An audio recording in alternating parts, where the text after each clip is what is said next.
Hi, in this tutorial I'm going to teach you how to make a how-to article. It's very simple. All we need to do is to have something to do for our how-to. To think of something to do for our how-to, we're going to have to know how to do the how-to topic in question. In this particular how-to, it's how we're having to make a how-to article about how to make a how-to article in this how to make a how-to article video. In my how to make a how-to article video's case, we're going to learn how to make a delicious cup of tea.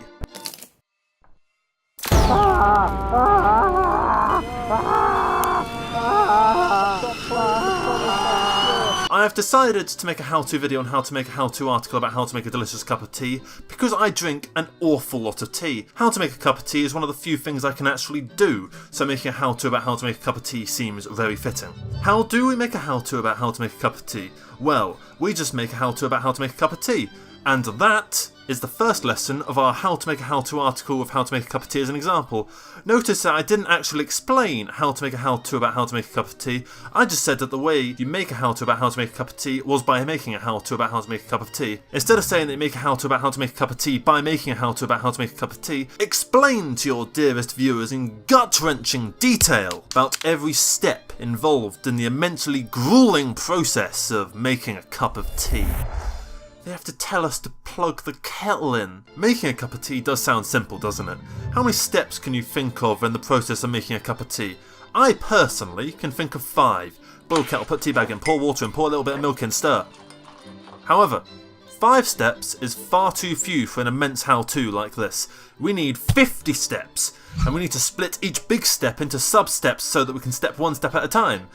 Do you not think that drinking the tea needs 3 steps just on its own? Then you might not be right for making a how-to, and you might not fit into the how-to community. An important part of making a how-to is to be a slave to chronologistics. If you don't know what that word means, I highly recommend you read my How to Not Be a Maniacal Moon Demon article. It's very simple, only 27 steps, but chronological ordering is the how-to author's personal overlord and judges every letter that they put into writing. So, let's go back to the start. Hi, in this tutorial I'm going to teach you how to make a how-to article. No, not the start of the how to make a how-to article video, just the start of this how to make a cup of tea how-to and make a how-to article video about. Before the actual how-to may begin and we can start how-toing to our heart's content, we must first write an awful lot of nonsense the how-to reader reading this how-to that they're reading must wade through before reaching the how-to that they need so that they can do what the how-to video says how to do. This nonsense in question being an overlong and over-explained explanation of needlessly explained explanations about something that will be explained in the how-to. In this community-tested how to make a cup of tea example, the nameless author nobody cares about writes for us, tea is not just something hot to drink. Yes, it is. It's a beverage that's steeped in romance and ritual, and a history filled with everything from quiet ceremonial tradition to colonial imperialism, to turning Boston Harbour into a giant teapot. In brackets, not fit for drinking.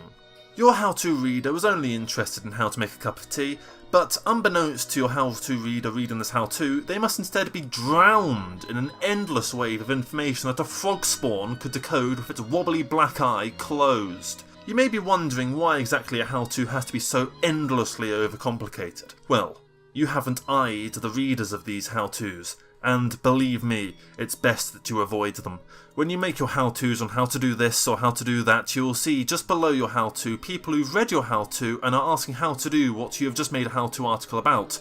These people have actually devolved in many ways, and although I have written a how-to article, how to send your readers reading your how-tos and asking how to do your how-tos back to the depths of Hades, I don't quite know how to do anything about your how-to readers and how they ask how to do your how-to despite reading your how-to just moments before.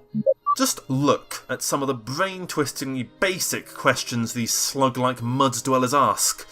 Can I make tea without a kettle? Yes, you can just pour a pack of ice over the tea bag. Can I successfully make tea with milk instead of water?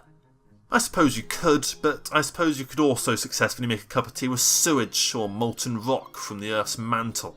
What other questions do these vaguely computer-literate bison have to ask? Oh! Unanswered questions. Well, let me show you how to deal with these creatures if they come bothering you with their quite honestly somewhat maniacal ponderings on how to do how-tos. This one reads, how do you make the perfect cup of tea?